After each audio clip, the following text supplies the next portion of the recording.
Hello दोस्तों, नमस्ते प्रणाम। मैं घूंघट वाली 960 अपने यूट्यूब चैनल में आप सभी का स्वागत करती हूँ। तो दोस्तों, मैं लेकर आई हूँ आज बहुत ही प्यारा सा एक सोहर गीत को पूरा सुनिएगा। गीत कैसी लगी कमेंट में ज़रूर बताइएगा दोस्तों।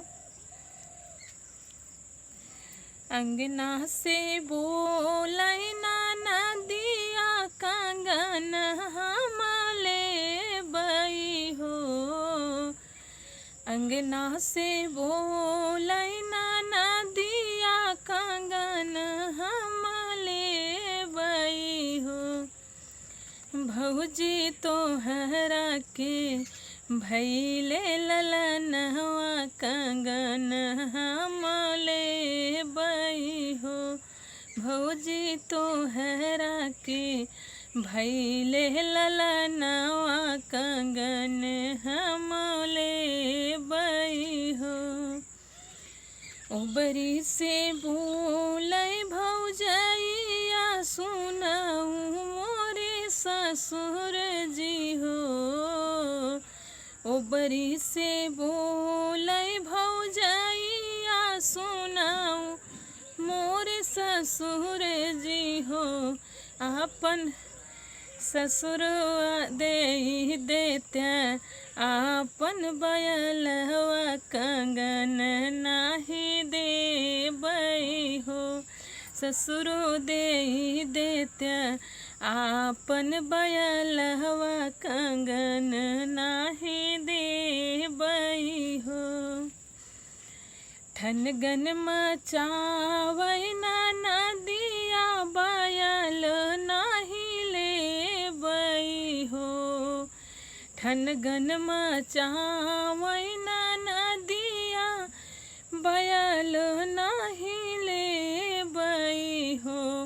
भौजी लेबई तोहरा कंगनवा भतीजवा नेवछावर हो।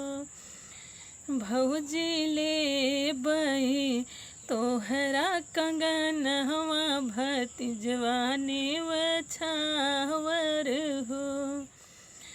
ओबरी से बोलै भौजैया सुनाऊ मोरे जेठ जी हो।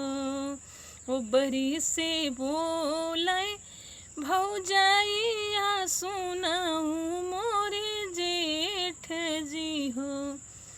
जेठा दे देत्या आपन तू घोड़वा कंगन नाही देबई हो। जेठा दे देत्या आपन तू घोड़वा कंगन नाही देबई हो। छनकतनी करी भौजैया कंगन गही फेंकई हो। छनकतनी करी भौजैया कंगन गही फेंकई हो। ननदो लेत्यू हमरो कंगनवा अपने घरा जाती हो। ननदो लेत्यू हमरो कंगनवा अपने घरा जाती हो। तो दोस्तों, था मेरा प्यारा सा एक सोहर गीत कैसी लगी दोस्तों कमेंट में ज़रूर बताइएगा। और प्लीज़ मेरे चैनल को आगे बढ़ाइएगा। फिर मिलूँ कोई अगले नेक्स्ट वीडियो में अच्छे गीत के साथ दोस्तों। तब तक के लिए नमस्ते प्रणाम।